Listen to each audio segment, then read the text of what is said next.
కూటమి ప్రభుత్వం super 6 super hit సభ grand success అయింది.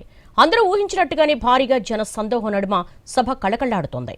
ముఖ్యమంత్రి Chandrababu, deputy CM Pawan Kalyan, BJP రాష్ట్ర అధ్యక్షుడు మాధవ్ ఒకే వేదికపై కనిపించడంతో మూడు పార్టీలోనూ సందడి నెలకొంది. ఇచ్చిన హామీలు నిలబెట్టుకున్నామని చెప్తూనే దసరా కానుగ్గా ఆటో డ్రైవర్లకు గుడ్ న్యూస్ చెప్పారు సీఎం చంద్రబాబు. వైసీపీకి ఆరోపణలకు స్ట్రాంగ్ కౌంటర్ ఇస్తూనే సొంత ఎమ్మెల్యేలకు సుత్తిమెత్తగా వార్నింగ్ కూడా ఇచ్చారు సీఎం.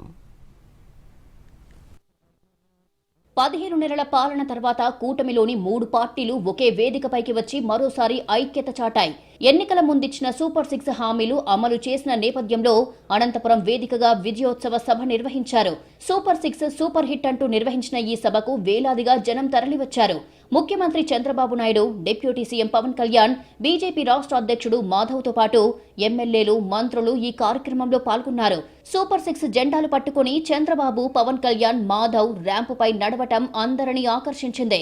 సూపర్ 6 హామీలు ఇచ్చినప్పుడు వైసీపీ నాయకులు ఎగతాళి చేశారన్నారు ముఖ్యమంత్రి చంద్రబాబు.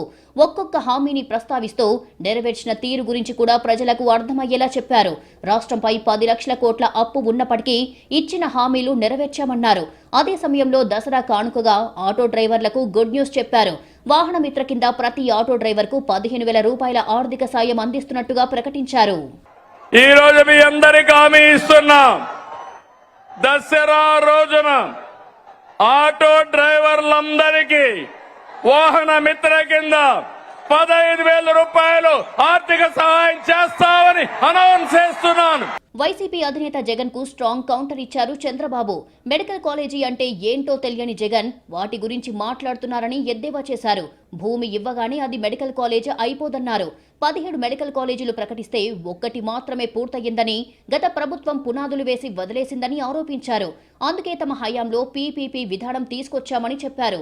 మెడికల్ కాలేజీల అంశంపై అసెంబ్లీలో చర్చకు రావాలని వైసీపీకి సవాల్ చేశామని గుర్తు చేశారు. గతంలో సిద్ధమన్నారు. ఇప్పుడు అసెంబ్లీలో చర్చకు సిద్ధమా అని చంద్రబాబు సవాల్ విసిరారు. ప్రతిపక్ష హోదా ఇవ్వాల్సింది ప్రజలు, తాము కాదని స్పష్టం చేశారు. వైసీపీ నేతలు అసెంబ్లీకి రాకుండా రప్పారప్పా అంటూ రంకెలేస్తున్నారని విమర్శించారు. రప్పారప్పా అంటే చూస్తూ ఊరుకోమని హెచ్చరించారు. వైఎస్ఆర్ కాంగ్రెస్ పార్టీ ఉనికిని కోల్పోతున్నారు. అందుకే ఫేక్ రాజకీయాలతో ప్రజల్ని మోసం చేయాలని చూస్తున్నారు. ప్రభుత్వ కార్యక్రమాల్ని అడ్డుకోవాలని ప్రయత్నం చేస్తున్నారు. అసెంబ్లీకి రాకుండా పార్టీ ఆఫీసులు మూసుకొని సోషల్ మీడియా ఆఫీసులు పెట్టారు. సిద్ధమని ఎగిరిపడ్డారు. అసెంబ్లీకి రండి, చర్చకు సిద్ధమా అని సవాలు విసురుతున్నా అనంతపురం నుంచి. వేదికపై నుంచే సొంత పార్టీ ఎమ్మెల్యేలకు కూడా సుతిమెత్తగా క్లాస్ తీసుకున్నారు చంద్రబాబు. 4 సార్లు ముఖ్యమంత్రి అయిన తాను సింపుల్ గా ఉంటారని, కానీ కొంతమంది హంగు ఆర్భాటలతో హడావిడి చేస్తున్నారన్నారు. మనం ప్రజలకు సేవకులం కానీ పాలకులం కాదన్నారు. దర్జాలు, ఆర్భాటాలకు దూరంగా ఉండాలని సూచించారు. ఒక ఎమ్మెల్యే తప్పు చేసినా, అధికారి తప్పు చేసినా అది ప్రభుత్వానికే చెడ్డ పేరు తెస్తుందన్నారు.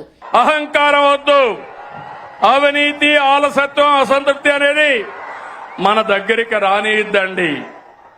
ఏ పొరపాటు చేయొద్దు. అదే సమయంలో మూడో పార్టీ నాయకులను కోరుతున్నాను, ఎమ్మెల్యేలు కోరుతున్నాను, పార్టీల జెండాలు మోసి మనల్ని గెలిపించిన కార్యకర్తలకి న్యాయం చేసే బాధ్యత పైనుండే నాయకుల పైన ఉంది. ఒక పార్టీ అని కాదు, గ్రామ స్థాయి నుంచి రాష్ట్ర స్థాయి వరకు 3 పార్టీలకు న్యాయం చేయడం మా ధ్యేయమని మరొకసారి మీ అందరికీ హామీ ఇస్తున్నాను. టీడీపీ, బీజేపీ, జనసేన నేతలు, కార్యకర్తలు ఐక్యంగా ఉండాలని చంద్రబాబు చాలా స్పష్టమైన సందేశం ఇచ్చారు. పవన్ కళ్యాణ్, బీజేపీ రాష్ట్ర అధ్యక్షుడు మాధవ్ కూడా అలాంటి సందేశమే ఇచ్చారు. రాయలసీమను రతనాల సీమగా మార్చేందుకు కృషి చేస్తున్నామని పవన్ కళ్యాణ్ తెలిపారు.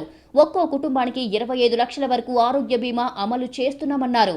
సూపర్ 6 సూపర్ హిట్ సభ సూపర్ సక్సెస్ కావడం కూటమి కార్యకర్తల్లో జోష్ నింపింది. దాదాపు వారం రోజుల నుంచి నేతలు పడిన కష్టం ఈ సభలో స్పష్టంగా కనిపించింది.